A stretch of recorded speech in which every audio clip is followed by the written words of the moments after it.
Good morning, thank you for coming this morning. It's nice outside, we've got basketball games on, so a little smaller crowd, but a quality crowd, I like to think of it. So we'll get this going. I've got grandkids at my house, so we're going to keep it to an hour so I can get back home and start playing.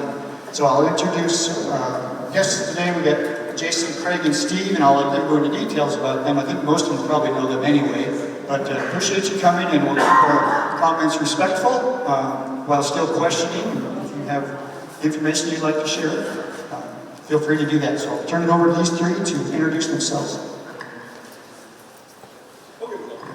Well, good morning, everybody. I'm glad to see everybody come in. It is hard to compete against Mother Nature when it's too nice or when the weather's too bad. So both extremes can give people other ideas on things to do this morning. So we just finished the second funnel. Really quick reminder, the funnels, we have a first one a month ago where from my perspective, the Senate has to get Senate bills out of committee or they are not considered any further in the Senate. The second funnel that just ended yesterday, technically, was the second funnel where we consider House files. And if a House bill that was sent over to us is not out of a Senate committee, it is also dead in the chamber for the year. Unless a lot of magic happens and there are tricks you can do at the end with appropriations and all that.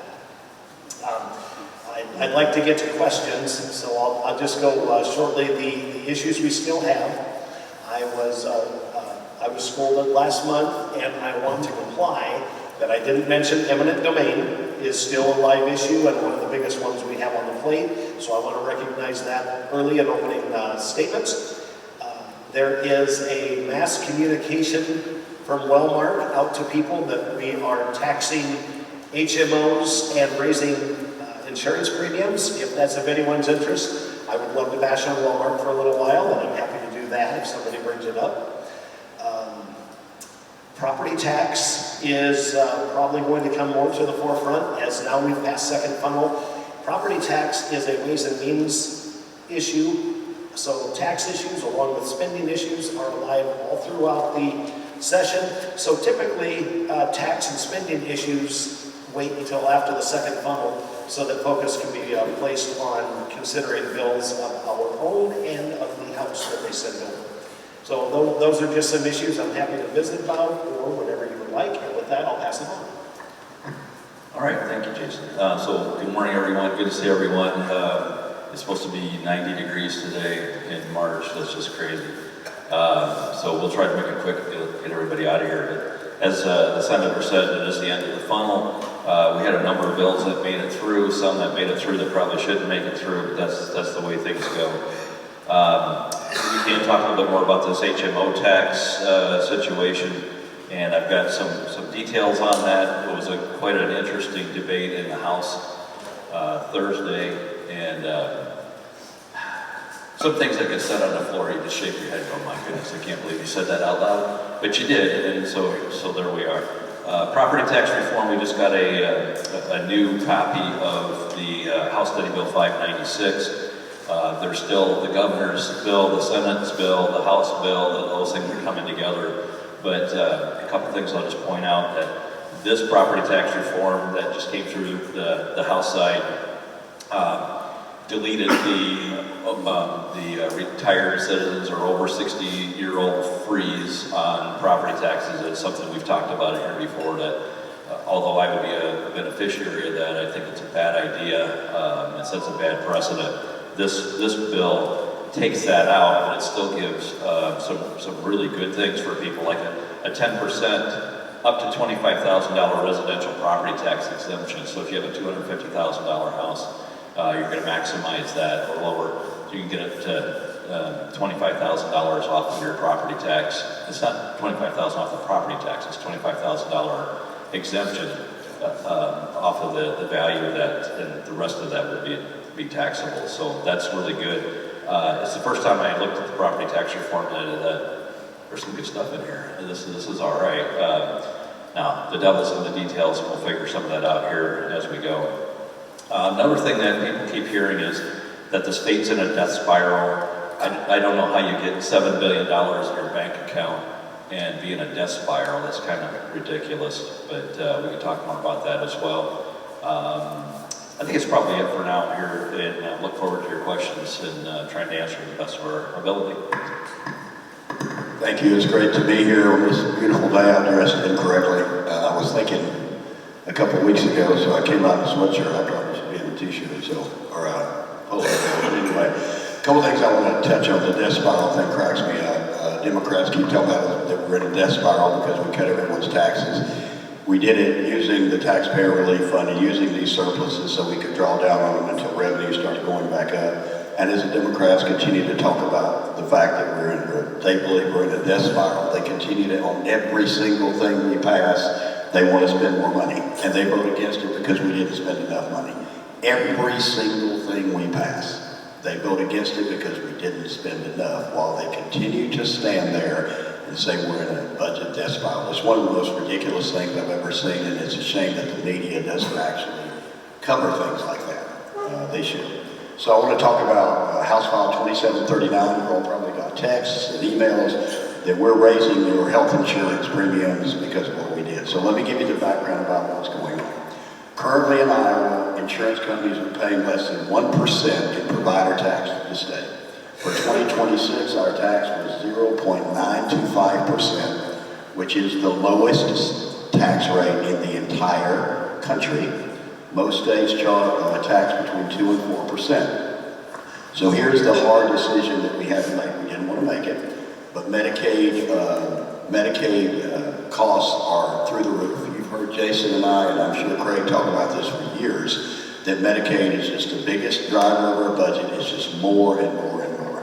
So now we have a situation where the federal government is stopping some of the Medicaid subsidies from the COVID era, and they're leaving the states holding the bag. When they passed the One Big Beautiful Bill, which has a lot of great stuff in it, but they locked the states in at the tax rate they were at. So Iowa basically is being punished for having the lowest tax rate in the nation, and they're not going to let us raise it. They did give us a window in which for a year we could raise the tax up. And then, by raising the tax for 9 months, which is all we're doing, by raising the tax, we're raising it to 3.5% for 9 months. That allows us to draw down federal money to the tune of $250 million in additional funding, that if we do not draw down, we would have to cut services in Medicaid. It's just that simple. It is that much of a challenge and a problem as they begin to hand more and more of the cost of this program over to us and eliminate these COVID subsidies. So it is interesting to know, as Wellmark and sent out all these texts and emails saying that they're going to have to raise your insurance premium if we raise this tax for 9 months and then lower it back down to the lowest rate in the country. Take note that Wellmark had a net profit of more than $176 million in 2025 and are sitting on several $billions in surplus. So it is an utter lie to suggest that they have to raise insurance premiums. It just isn't true. And the question I would ask, and we've asked, did Iowans see lower insurance rates over the last 4 years when we lowered their tax to the lowest in the country? No. So I think we all know the answer here to what's going on. So again, it's a short-term increase. And let me just tell you that if we don't do this, this is what we're looking at. We're going to have a deficit of $90 million in Medicaid for fiscal year 26 and $167 million for fiscal year 2027 because of what the federal government is doing. And so this is, and it's not just under President Trump, don't get me wrong, this is a Medicaid expansion and cost out of control that's been going on for many, many years. And it's not unique to Iowa. All the states are struggling with this. Unfortunately, this was our decision. If we did not do it, then we were going to be faced with these massive deficits. And doing it allows us to pull matching federal funds we would not otherwise have been able to get. And so that is why we did it. We did it for 9 months and then automatically lowers back down. And so it was not a decision we wanted to make. It's not something we wanted to do. But it was something for which there were no good options, and we picked the best of what were the bad options, I think. And to Representative Williams' point, Craig, we did pass our property tax bill out of committee. We haven't passed it on the floor yet, but it's got a lot of great stuff in it. And Craig has already mentioned many of them. It's about 75% the same as the governor's bill. And so, you know, there's some good common ground there. And the Senate bill has a lot of good stuff in it too. So we're gonna, I believe, get some really good property tax reform before it's over with. And so, yeah, good to be here and look forward to your questions. Thank you. Hey, who'd like to go first with a question? Anybody? Question? Right down here in front. Oh, okay. I'd like to know, like Stephen Hall, you talk about freedom. You talk about freedom, what? Reforming emergency power. I like what you're doing that. Remember the governor, I would not count with that pulpit. Why shut down the churches? But other prophets should have fucked it. Hey, that's not. I call your drug that's just reason for color. But see, tonight know they're going to talk about their Senate. I hope you understand why I'm trying to stay. Or maybe Stephen could explain a little bit more clearly. You can go first. Well, I was just going to say, we passed the governor's emergency power bill, which does 4 big things. Churches cannot be closed down. Businesses cannot be closed down. Vaccines cannot be mandated. And what was the 4th one? Those are the big ones. Private residences. Yeah, private residences, thank you. You can't regulate. You remember during COVID where they said during Thanksgiving you can only have so many people in your homes? I'm like, are you kidding me? So free men and women, what we believe, Republicans believe, I know probably the Senate does too, is that the governor should make recommendations based upon data, and then the free men and women of Iowa get to make their decisions. Because every business is an essential business to someone. So what we had during COVID was they were closing down mom and pop stores, but Walmart got to stay open. That's ridiculous. That's just ridiculous. Churches were being closed in some states, not Iowa, but churches were closed while liquor stores were allowed to remain open. That's beyond ridiculous. So that is what our emergency powers bill did. We passed it, sent it to the Senate. I'll let Jason take it from there. I'm just going to say something before it goes to that part. It's just that in Illinois, along with closing the churches and keeping the Walmarts open, the marijuana dispensaries were also considered an essential service, and so they were kept open in Illinois as well while they closed churches. So the short answer is that the Senate moved the emergency powers bill out of state government committee. We had a little bit of a bump in the road. There are people on the committee who do not want to include the vaccine portion. I said that I want to run the entire bill as it is, and I did not want to see the bill die in committee, or, given the funnel, the issue would be dead in the Senate, unless we pulled some odd magic during appropriations. The resolution, and I'm telling you guys almost as much as the citizens here, the resolution was to combine the full House bill on emergency powers with a concurrent resolution bill that if a budget agreement cannot be found by June 30th, we would have a status quo budget. I am not sure that the House is, I don't know, we've never talked about whether the House wants a concurrent resolution, but it was the path to get vaccines and private residences out of the Senate committee. I'm in favor of the entire emergency powers bill that you passed, and I'm in support of the concurrent resolution. I ended up winning on both, knowing full well that the two items put together would probably not be accepted by the House. Under no circumstances do I want the emergency powers bill to go away. I kind of expect the House to receive it from us if we can get it off the floor and strip concurrent powers and send it back to us. That's the priority bill between the two. So we had to end up negotiating to get it out. And I hate to say this, I don't want to take it home. I wanted both, so I ended up winning. But fully aware that the two issues probably will not be bound together all the way to the governor. So. Okay, and I think the concurrent resolution thing, I can't speak for a whole House, but from where I sit, it's probably dead on arrival. It'll get stripped out. Basically, for me, that just kicks the can down the road and says, well, we can't get a budget done, let's just make the same budget as last year and then take it up next year. Well, next year never comes. We see that in the federal government all the time when they just keep doing it. So I would like to say, let's stay in session until we get the budget resolved and go from there. And then the governor's powers thing, it's been a weird ride on the governor's powers thing. It's I don't even know how to explain it. So the governor, I think she's done a good job with what she's had, but she's not going to be governor anymore. We don't know who is, and it really doesn't matter who it is. We should be pulling those powers back to the legislature where it belongs, and that's where I stand on that. I would just say I'm going to listen to discussions on the concurrent powers thing, but here's the concern that I have, is that it does to some degree, I believe, remove leverage from individual legislators. I think if that had been in place, we would have never had the heartbeat bill. I'm not sure we would ever have passed it in a domain last year through the Senate. And I am concerned, to Craig's point, that it would allow us to kick the can down the road and start acting like Washington, D.C., where, well, if we can't get a budget passed, it just goes first to last year's if we can't agree. I have a lot of concerns about that. The other thing, I can see that putting us in a deficit situation. Let's say we've got a very tough deficit or budget situation. We need to make cuts. We can't agree to them. So the budget from the year before goes into place. That could put us into a deficit situation long term if we can't make those agreements. That feels an awful lot like the dysfunction of DC. But I do want to listen because there may be things I'm not seeing. So I'm not saying right off the bat because there may be some good things that I'm not seeing. But that was my initial reaction to that, was a lot of concern. So. What else is on your mind?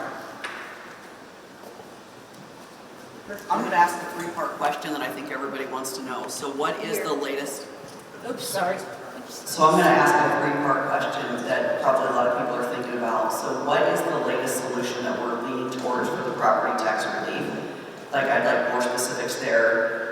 What is the status of no eminent domain for private use, period? Where are we going to land this session? And then lastly, I think there was a red flag bill that came through the House into Senate committee last week. If I'm correct, it may have died on arrival or didn't pass out of that. I'd like to understand what the status is on moving forward with something around red flag laws, because I believe our platform is clear on that one as well. I've got answers to these, but these two guys here are experts on some of this. The red flag law was something that Steve put together and passed it through. And you're right, it got to subcommittee on the Senate side and died there. So I'll let Steve address that first. Well, thank you. First, on property tax relief, Tammy, I wish I could answer that question for you. There's 3 plans. I can go through the individual specific components of the House plan, but I just don't know where we're going to end up landing. I think we're 75% the same as the governor, but there's some good stuff in the Senate plan. I think we're going to end up with a compromise of all the best stuff, and it's going to be some good stuff. Our bill caps revenue growth at 2% plus new construction. Anything more than that, I think, requires a vote of the people. We deliver immediate tax relief, as Craig mentioned, creating a 10% up to $25,000 exemption. We revamped the informational mailer so that there's just a lot more information and transparency for taxpayers. We introduce what we're calling common sense fiscal responsibility practices in local government, like limiting reserve accounts to 35% to ensure tax dollars aren't sitting in stagnant accounts while residents struggle to pay their tax bills. We're increasing the business property tax exemption from $150,000 to $350,000. We're limiting tax increment financing to 20 years. I think that's huge. We're shifting the burden of proof to the assessor when valuations increase by 10% or more. We're creating a $10 million government efficiency grant program to help local governments find smarter, leaner ways to operate. We're creating a First Home Iowa program modeled after Iowa's 529 accounts, which will help Iowans to save for their first home. And the proposal also, the bill also includes my proposal that would make sure that the EMS levy is tip protected, because citizens around Iowa are passing EMS levies and then they're getting tipped, and so the money's not going to EMS. That was never the intention. There's really been no opposition to that, and so that's part of the bill. It's also a standalone bill in that because it just needs to get done. So, I know the Senate has a proposal that would shift some of the property taxes over to the gas tax, because the argument being, and I think it's a legitimate one we need to discuss, is that why are property taxpayers paying for road construction and road repair? Why not let it be a user fee, which is that the people that are actually using the roads pay for that road repair through their gas taxes as opposed to property taxes. So I think that is a really worthy component that is worthy of discussion. Where we're going to end up landing on all of this, I can't tell you. I think there's going to be a good compromise. Eminent domain, there's a lot of discussion still going on. I can just tell you right off the bat, we will not accept any language in the House that does not include language that there will be no eminent domain for the CO2 pipeline. That is just the bottom line.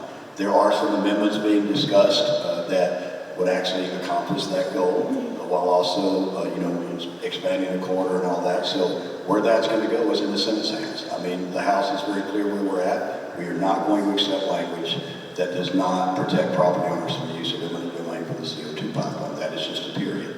And by the way, in Louisiana, I was just told, Sherry, thank you for sharing it with me, it was Louisiana, right? Another judge has said it is unconstitutional to take land for this kind of a pipeline. And so we've now got there's at least 2 or 3 judges in North Dakota that are ruling against something. I think the doors are closing on them. And I think we're going to continue to work to protect property owners. And as frustrating and as time consuming as it has been, I have faith that we're going to win that argument because we're on the side of the Constitution. As far as the red flag law goes, you can read a post on my Facebook page. I'm very frustrated with the Iowa Farms Coalition because this is an organization I've worked with for many, many years. And so when we advanced the red flag legislation in this session, they did not come to me at all and tell me they had any concerns. They tell me they mentioned last year that they had concerns. I don't actually recall that conversation, but maybe they did. It must have been in passing. But they never came to me this session and said they had any issues with what we were moving. It passed through the House with bipartisan support. I never heard any concerns from county attorneys. I never heard any concerns from the Iowa Farms Coalition, which is a gun advocacy group advocating for Second Amendment rights in Iowa. Never heard a word from them as I'm moving 2 of their priority bills that the Senate has moved through, good legislation. I'm moving their priority bills. I'm moving because I'm still very concerned about red flag laws. There is a bill in the Senate right now from our state, I think, that would kind of impose red flag crap. So I'm very concerned about that because it denies due process to gun owners. So we passed that legislation. It wasn't the Iowa Farms Coalition language. Maybe that was a problem. I don't know. I don't care where language comes from. I just want to protect gun owners. So we passed it to the Senate. It did not advance. And frankly, if you have the Iowa Farms Coalition sitting there telling you it shouldn't advance in the Senate, this is a gun advocacy group telling that it should advance. So very concerned that they took that action without saying a word to me during the entire process that has moved through subcommittee, committee, floor debate, and moved over to the House. I never heard a word from them. And so that is where my frustration is with the Iowa Farms Coalition, which is a gun advocacy group that frankly joined anti-gun groups and advocated against the red flag legislation we passed.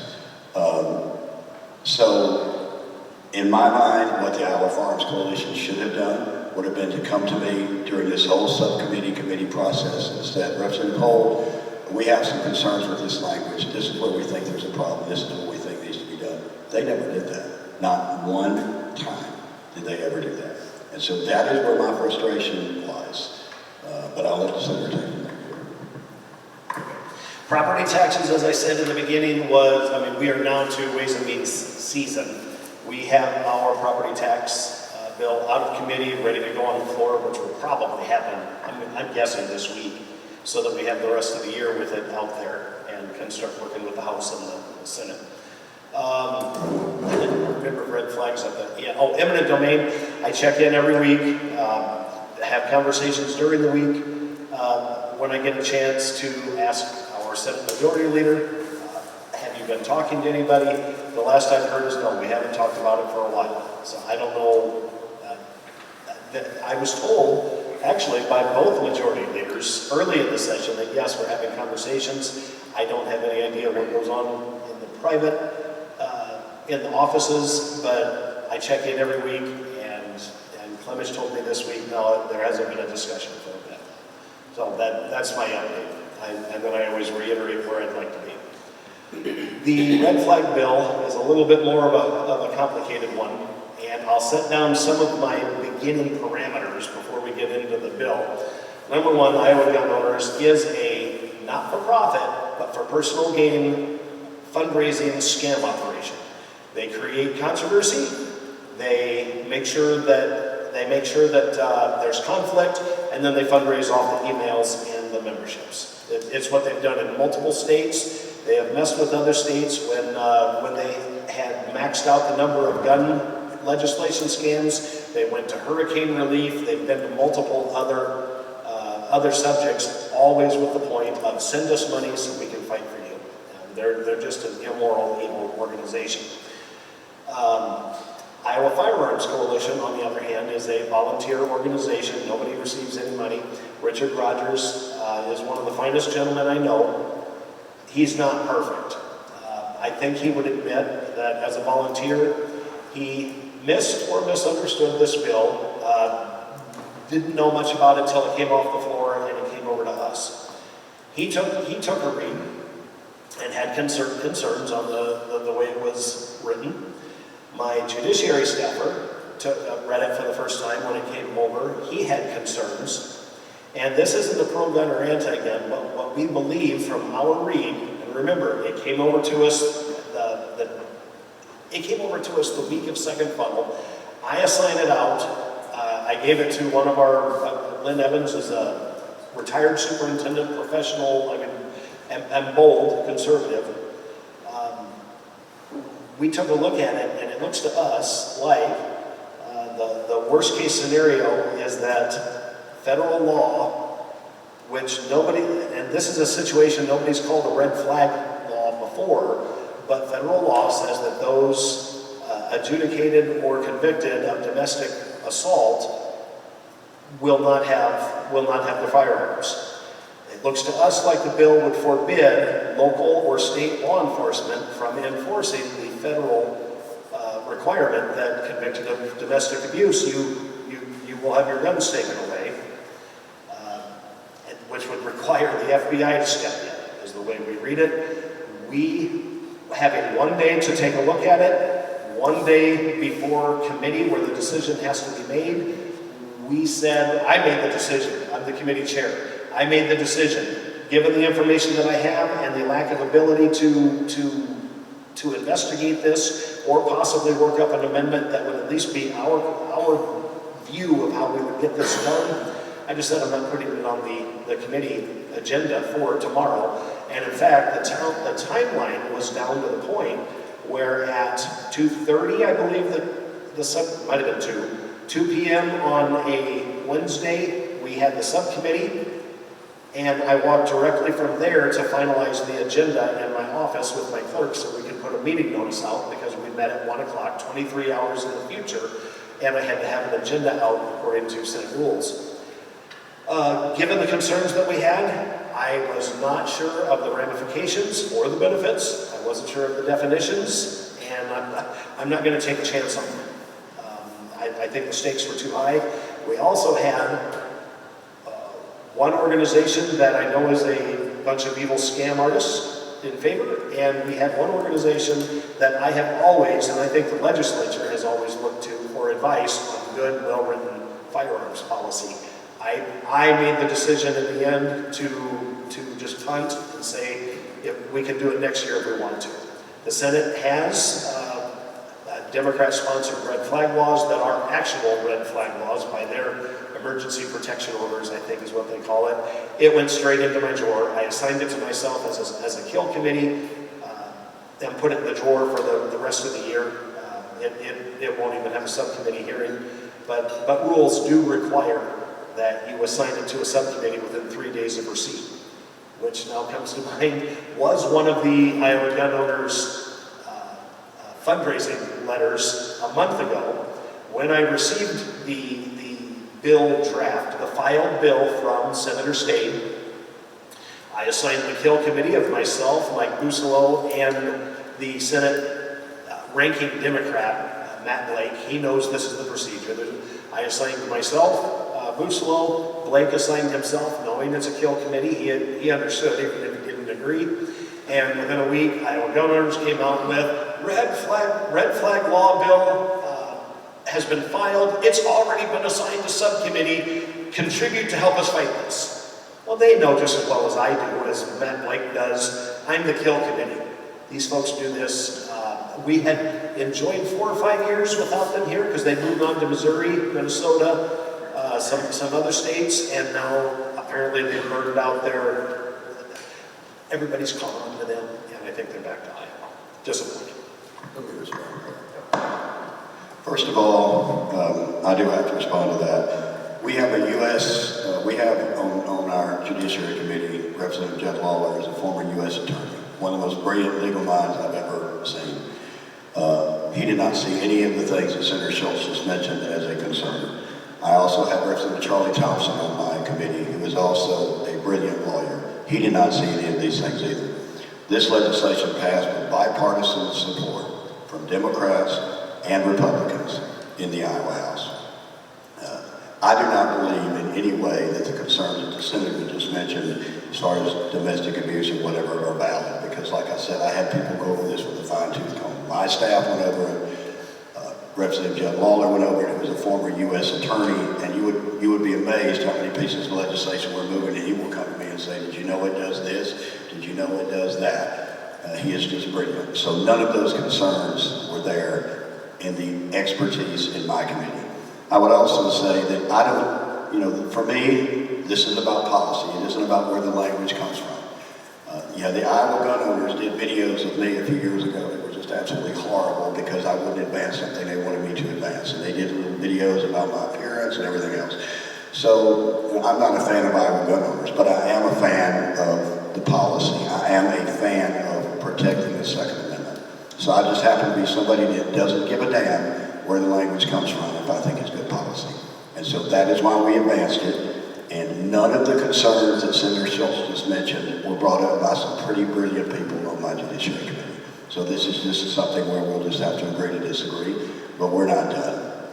We will see language in the future to protect Iowans from red flag laws. All right. That's why I sit in the middle. So I'll just add on to this here. I totally agree on the Iowa gun owners. If you guys are members of Iowa gun owners, please reconsider. A few years ago, my predecessor, Brian Best, when he was running, they advertised against him, and he had an A rating from the NRA, and were advertising in favor of a guy who made international news as the poster child for taking your guns away. It was just bizarre, but they were raising money off of it. It's just weird. So the Iowa Firearms Coalition, after Representative Holt said, well, they never contacted him. I went back and looked. I'm on the judiciary as well. Steve would be the first person they should be talking to if they had an issue with it. And since I'm on the committee, I'm involved, not responsible, but I look back and I haven't seen anything from them since April of last year. And in April of last year, the email I got from them was to support the gadgeted flags license plate, not red flag law. So I know Richard Rogers is a fine gentleman and stuff, but in their article they badmouthed the bill and the language of it, and it was poorly written, etc. Never said a word to us about it until after it went over to the Senate. This is one of the things that frustrates me about where we're at is we did have time and opportunity to pass some bills that are pretty minuscule, like putting stickers on the kids' diplomas if they did well on a civics test. It's like a 4-page bill on the rules for the Department of Education to keep a supply of stickers. It's just, wow, we did that, but we didn't have enough time to do this other one.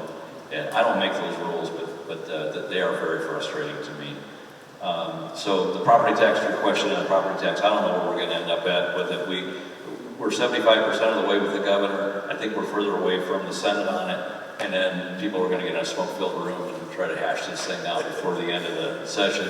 And then we'll have to take a look at it and vote on it. Eminent domain, I think that the ultimate answer here is to give them a 10-mile corridor with no use of eminent domain in that 10-mile corridor. I think that's the compromise. But whether we get there or not, I don't know. And see, what was your last one? No, that's it. That's it. Thanks for the questions. Uh-oh, now he's gonna go. And this is not an escalation. This is, my respect for Representative Lawler is, I appreciate the guy. I mean, he's fantastic. Given the information I had and the time frame I had, those were concerns too big. We have been known in the past, both chambers, when I was in the House, we did it too, pass what are called shell bills, which is just essentially, it's a bill that can be amended to essentially anything else later down the road. But we are trying to get away from that for transparency and honesty. And once you're given the number of bills that we had to address the week of funnel, and in fact, I got one yellow jacket, which is it's literally the color yellow, meaning it passed the House and it was ready for the Senate. We received Thursday morning. That's not your fault. That's not nothing. It takes time to move paperwork. At some point, it has been my rough policy. I try to be consistent. Like if we don't have it by Monday night, the idea that we can explore, consider amendments, consider the ramifications during funnel week it's so limited that I don't want to put my name on it or the members of the judiciary. One member of our caucus did mention Monday, you know, the funnel, each the House and the Senate funnel, first and second, exist in order to filter bills. They don't exist in order to make us pass as much as we can without looking at it. I'm pretty comfortable with what I did on this bill, given the information that I had.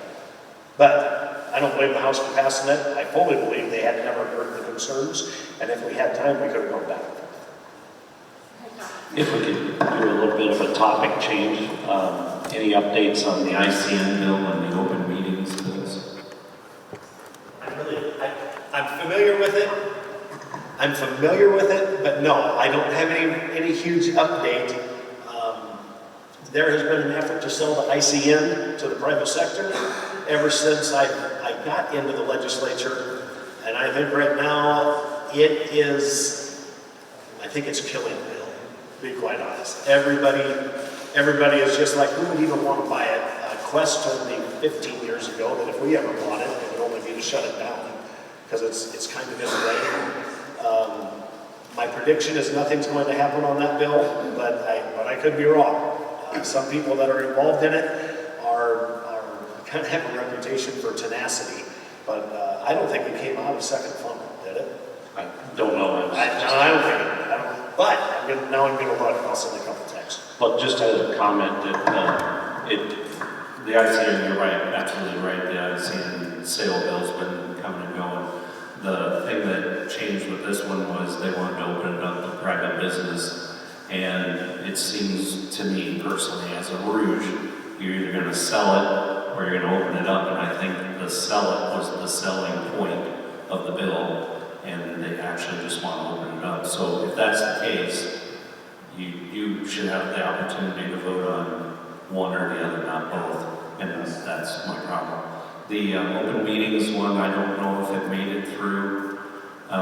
It was supposedly going to be very specific for power utilities to deal with data centers and things, but the way it was written initially, it was for all of the public meetings for anybody, including the ICN, that they would just basically step over the public meeting rules, and they could go to closed session for a cold weather day or a 90-degree day. So I hope that doesn't make it either.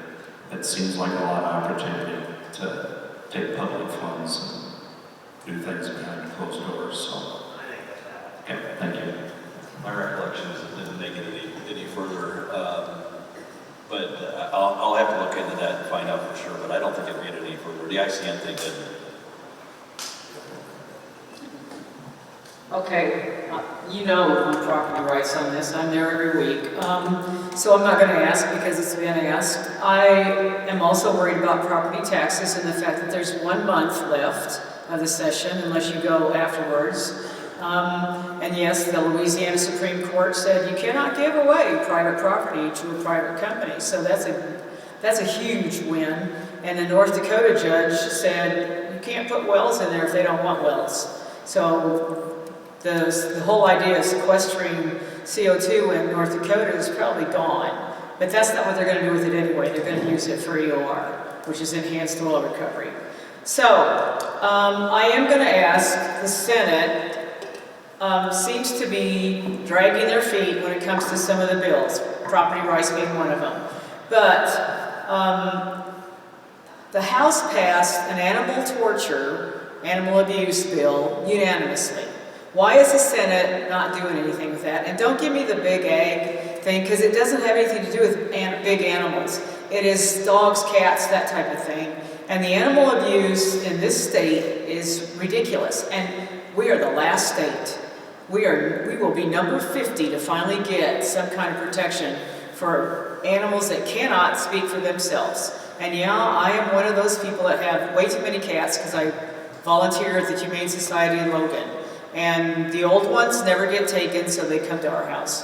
The other thing is they're thinking about taking money away from each county for veterans if there's not a lot of services there. Some of these smaller counties don't have a lot of veterans, so when you're taking money away early in the game, maybe later they would have the need for that. We are also second in the United States in cancer, and why in the hell is the right to repair bill sitting there? I mean, a farmer should not have to pay $400 for a bolt, and that has happened. He can go buy that bolt himself and put it on there and probably spend less than $2 and maybe drink a cup of coffee in town. So, eminent domain, animal torture, and right to repair? Yeah, basically that's, oh, and the other thing is last year with the school bill, or maybe it's 2 years ago, I am a retired teacher. I think $50,000 is a great idea, but you saddle the districts with that amount of money, and now you're saying they can only raise taxes a certain amount. How are they supposed to pay their teachers? Is that a separate issue? Or did Yeah, I know, there's a lot of them there. All right, I'm going to go right to repair because that's the one on my mind. There is no support for the right to repair bill in the Senate, partially because it, in the state, legalizes the deletion of diesel exhaust fluid programming, which is a federal law, which I kind of think Trump's EPA is going to overturn. But by doing it at the state level, we essentially invite people to break federal law and end up getting fined $100,000. I know a guy who's kind of a friend in Omaha. He illegally deleted a few engines, got caught, and it was a $100,000 fine. The other portion of the bill that I understand, I'm not on ag, so I'm just picking up from conversations, it requires retailers, manufacturers, it requires John Deere to sell their product at wholesale cost to a repair shop, interjecting government into the free market. John Deere has had programs to sell at less than retail to repair shops in order to get a consistent business there, but for the state government to come in and tell them what they will sell their product, it doesn't seem appropriate. Maybe there's more information, but I'm not on the committee. And also the software, from what I understand, I did go to a presentation on this. John Deere has the software that they use for diagnostic and repair. It is available to me for $200. It is available to a larger farmer than me for $5,000 for up to, I think, 10 John Deere units, or for $6,000, it's available unlimited to a repair shop. It's available, and I've actually put the app down on my phone, and after that. So it isn't that they're restricting the opportunity to use the software. They sell the software. It's their intellectual property. It's their product to sell. I think, I could be wrong on this because I'm not on the committee that actually did the examination of the bill, but I think it requires that the software be given for free to people. I could be wrong on that, but that would be another issue that the Senate's not looking to push. it looked like an undoable bill, illegal on its face according to federal law. And that seems to be where our ag committee is. Would you remind me of the next issue? Animal torture. We did everything we could to move it out. There are ag people there that think that I disagree with that completely. I gave it once again to Lynn Evans, and we just don't have a consensus. I want it done too. I can't force everybody to go on board, and I'd like to just have it done right now if I just snap my fingers. So I'm there. Veterans, I don't have anything wrong.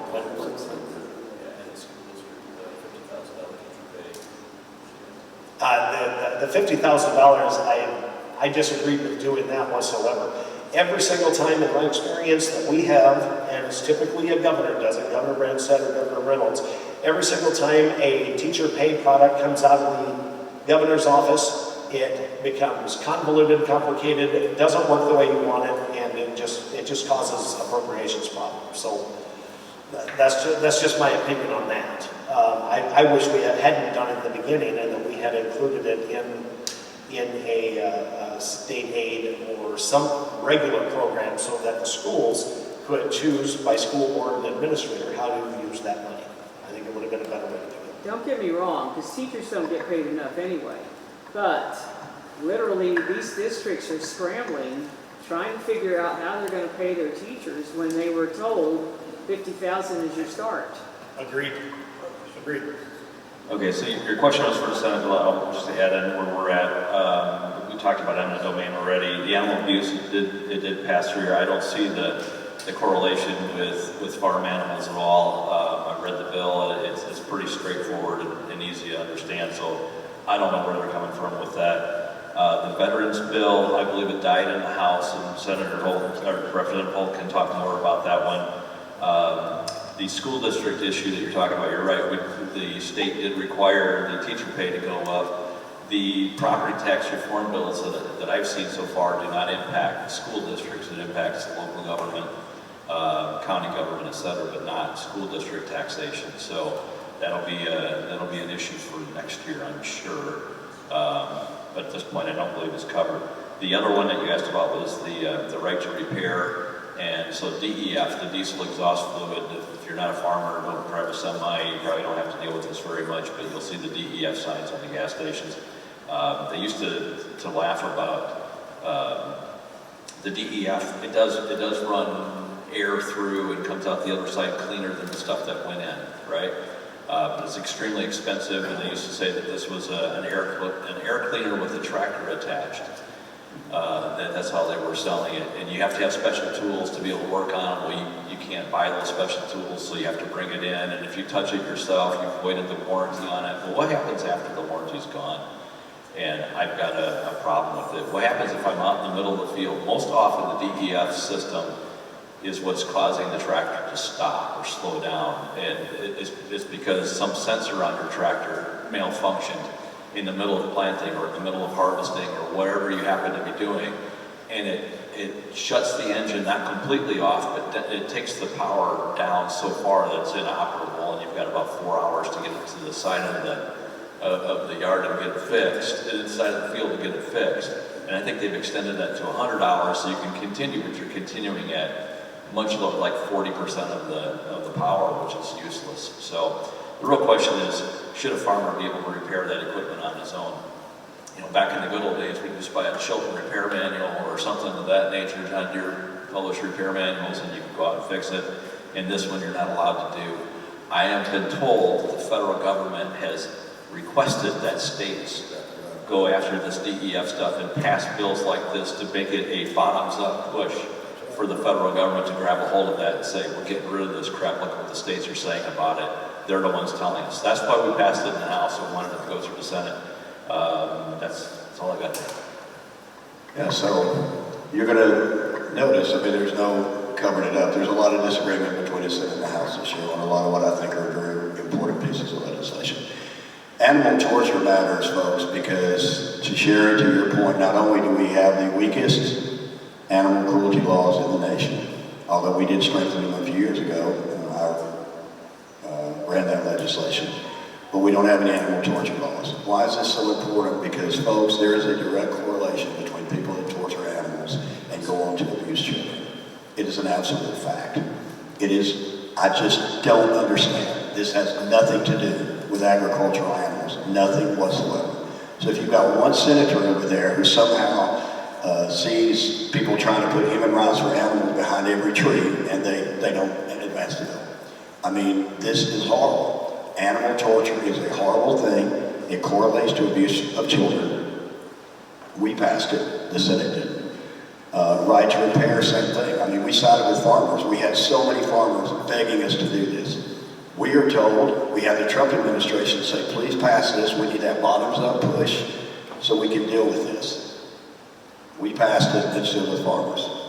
You heard the Senate's explanation. So I don't know what to tell you on those issues.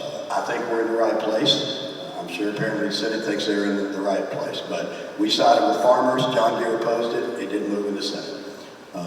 And so that's where we are. I mean, I think there's a lot of frustration right now because I think these are really important grassroots issues that need to be done. The right to repair, most especially. I mean, we had emails coming in from farmers saying, thank God, please do this, please do this. It is such a problem. John Deere opposed it. And like I said, we are under the understanding that the Trump administration is asking us to do this so that they can say, look at this bottoms up, push to get this done. So that's where we're at on that. Interesting dynamics, but we move forward and continue to march. On the property tax issue, just because we're a month to go, things like this always end up happening at the end of the session. It shouldn't be that way, but it's just so complicated and complex, and we're moving through. It just ends up being that end of session where we don't get our per diem anymore. And if we go past time, the only people suffering is us because we're paying for our own hotel rooms and everything. We don't get per diem anymore. But it always seems like that end of session moment is when things begin to get forced into that compromise spot. So that doesn't by any means mean that we won't get property tax reform done. I'm optimistic that we will. I can't say for certain, but I believe we will. We have one more question, and this will be the last question. Please go ahead. Don't get too close to the mic. Yeah, we have time for one more. I'm going to steal that one. So I'm going to put on my county supervisor hat for just a second. We are in the beginning stages of looking at constructing a new county jail here in Shelby County. There is a bill, SF 2368, that would require counties who want to build a jail to conduct an extensive cost-benefit analysis for the state. Now, I can't imagine that a county jail has ever been built where there already wasn't a cost-benefit study conducted. And then this would be a duplication of any efforts that were done at the county level. And this kind of fits under the local control hat for me. It seems like we're losing more and more local control. We talk about the education, letting the districts decide how much to pay their teachers, where states have mandated. Back to blue, required counties to significantly raise our law enforcement pay, and that's put quite a strain on county budgets. Just explain to me this county jail bill and what we're going to benefit out of that here at the local level. Yeah, let me hit that one first because this was in the local government came over to us last week from the Senate. So we had 9 bills Thursday morning, and to be flat out honest with you, I sent a note to the head of that committee and said I could vote no on all 9 of these and feel like I did a good service for the state of Iowa. This was one of them. And so we did build a county jail up in Carroll, and probably shouldn't say this out loud, but it's being paid for by Polk County. They fill it up every night. We don't fill it up. They're filling it up. And so it was, they did their due diligence. They did do the studying and stuff, but then they put it before the voters, and the voters passed it on bond. And I don't think it was overwhelming, but I do think it was like 70% of the voters that voted for it. And we did it back when it cost us half as much as what it's going to cost you today. So I don't really know what the end game is on this. I did vote for it in committee to get it into the funnel process, but I don't think that I'll vote for it on the floor, given what I see today, if it gets that far. So that's what I know about it. we had exactly the same conversations amongst ourselves is, who's building a county jail that's not already doing this? I can't imagine it not happening today, but don't read into the fact that I went through the committee as everybody's in favor of it, as we're not. We just wanted to push it through to the next thing to make sure that we still had time to discuss what was going on. The only thing I would just add is that sometimes if a bill comes over toward the last minute, what you can do if you have concerns, you can still advance it out of the committee and keep the discussion going. Even if you don't necessarily believe that it's a good idea, that could have been done with a number of bills we talked about today. If you have some concerns about it, you can advance them out of committee to keep the bill alive in case the legislation could be passed, could be fixed and passed if you regard it as an important issue. So a lot of times we do that. It doesn't necessarily mean that it's going to be, get to the end. Anyone last burning question that you want to get in today? Real quick. I would ask you, Steve, to maybe talk a different topic about, like for example, animal torture. Now you said that you're part-time breeding. Every night there's a content information for other designated curves and hey, think about it. Not just you, but other designated curves and hey, move along, move along. There either way to be a content for me to find out what they're saying, we can talk about it. I can't understand. Okay, one thing that you talked about earlier about extending. You want to pass the bill about animal torture, but other people in your Senate group, some of them do not agree with it because they have to do something about farmer. So farmer that is talk about eating that animal. So I say that if there's something we can talk to other Senate and find out what they do, hey, let's agree with it. Let's agree with it. On the animal torture, we're past the ag part. The folks who are worried about this becoming, they've been set aside on this bill. We're not worried about that. The last issue that divided the caucus and took away the last votes was language. People look for unintended consequences.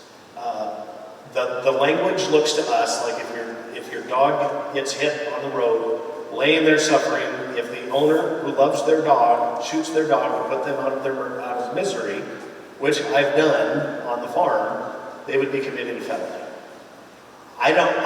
Somebody may say that's not the case, but that was my reading as well. There are times when the owner of an animal has to put down their animal, whether it's a cat, whether it's, but it looked to us as if good people were going to get caught up in this in regular farm activities, and that pushed people right back from the table saying, well, I don't even know if we want to take a vote on it at the moment. Now there is a philosophical difference between the House and the Senate, and I referenced it earlier. It's been brought up here that the Senate has stopped to an extent. Our local government is out of control, as far as I'm concerned. They pass everything, and it's actually pushed other committees to not pass everything. But we have gotten away from. It's not written well, it has unintended consequences, it has all this, let's pass it anyway. The funnel is a filter to see if it's ready for the floor, not completely, but is it at least thought out and is it ready for committee consideration? And we're holding a tighter line. That is why one chamber passes the number of bills they do and we pass a smaller number of bills. We are intentionally looking for how far are we down the road to having a correctly written, drafted bill. And I don't have a problem with that. So anyway, but there are two different styles of operation. Probably part of what the founders at the Constitutional Convention envisioned and the states have mimicked in having two different sets of eyes on something. And then I would expand first. So to me, this is a beautiful thing. And that is, if you wanted us all to be clones and go there and vote exactly the same way on everything, then you're probably sadly disappointed. It's very frustrating for us not to have everybody see eye to eye, but when we don't see eye to eye, and if you think this is confrontational here, you should see the caucus rooms when people really take the gloves off and start swinging at each other and who's responsible for what. But it ends up making something a lot better than what we would have had otherwise. I'll just say.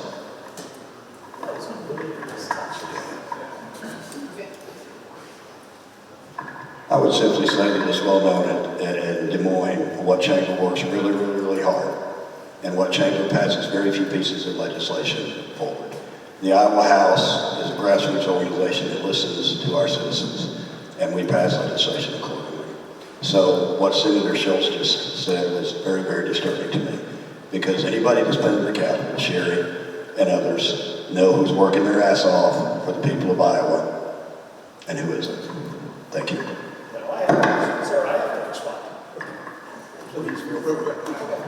I just want to make one clarification. Senator Schultz said something about local government being out of control. I don't think he meant at the county level. This is local government in Des Moines, what they call local government.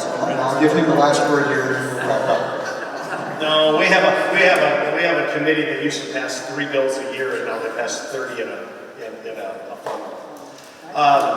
The concerns I have, that I really can't help but now give examples because it's been called into question.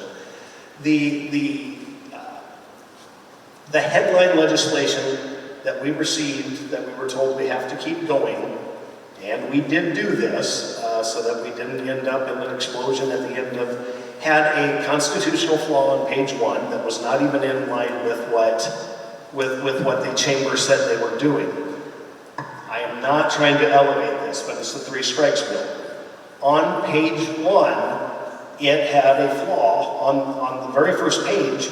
It is a point system, which I'd like to see put in place, that if you've been convicted of this many times, it elevates the charges. Totally legitimate, tough on crime.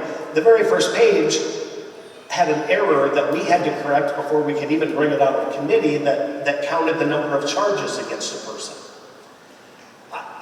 That lowers the perceived scrutiny that the entire bill does, and we're wondering just what do we have to go through in order to make sure that this is ready for passing the second funnel and being alive for the rest of the session. It also, along with other, and this is playing into the relationship between the chambers. If you add up the fiscal notes that have been passed on policy bills over to the Senate, fiscal notes are written by a legislative services agency based on the information of the agencies who would have to address the bill once put in place. They are not considered perfect. Some of them are artificially inflated, like I think the 3 strikes bill is artificially inflated. Corrections doesn't like the bill, so they tried to make it. But not counting the 3 strikes bill, we've received $900 million of additional spending in policy bills that we're not sure what to do with when we have $1 billion difference between revenue and expected expenditures that we've talked about before. Some of that shortfall was planned and saved for, but when we received nearly $1 billion more, and that is from a week before funnel, so I don't know if it went higher or not, but that would be the 2 different philosophies coming between the 2 chambers, and we are in a very guarded position right now because we will pass a responsible budget, and we're very worried about the ramifications of fiscal notes, tax credits, which are fiscal notes in a different manner, and spending. So we are concerned about what's in the bills. We are concerned about the fiscal notes, and we are concerned about the unintended consequences of the language in the bill, because we think we have examples, and we're trying to be responsible and be able to answer for our actions. So let me just also say that to Jason's point about the bill coming over there and having a flaw, Jason, you know this as well as I do. There are tons of times that bills come from the Senate or bills go from the House over to the Senate and somebody does something. That's the beauty of it going through two chambers, right? So when we did our three strikes bill, we had county attorneys going all over it, we had our staff going all over it, we had everybody going all over it. So I don't know specifically what you're referring to, but the bottom line is that has happened many times in the House as well. We'll get a bill and somebody missed something in the Senate. It's not because somebody did anything wrong, it's because these systems are complicated, the code is complicated, and that's why we have a beautiful system. We have subcommittees, we have committees, it has to pass on the floor, then it has to go over to the other chamber, go through the same process, and it has to go to the governor, their staff looks over it, and sometimes things are missed, there's no doubt about that. That happens all the time, whether it be Senate legislation or House legislation.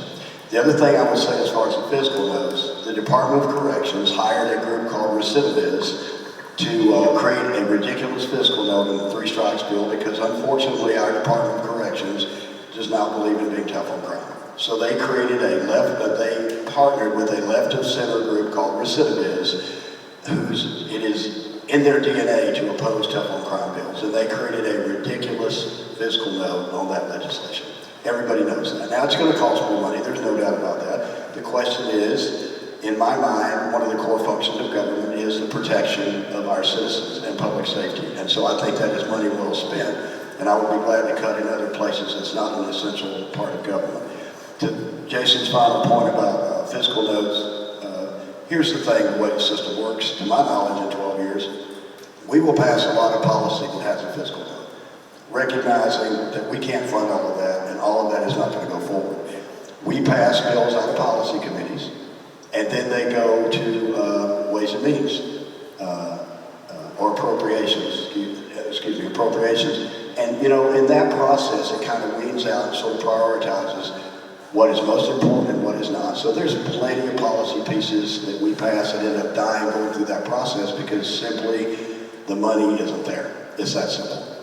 Example is, you know, our human trafficking bill is going to cost a lot of money.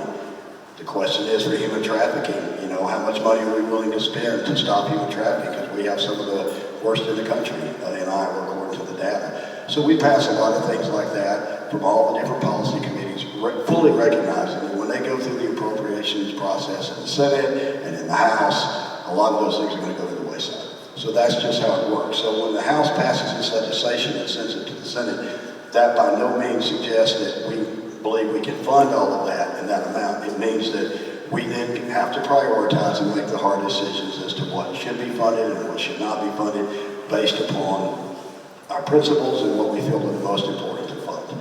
And so, you know, that's kind of how we do it.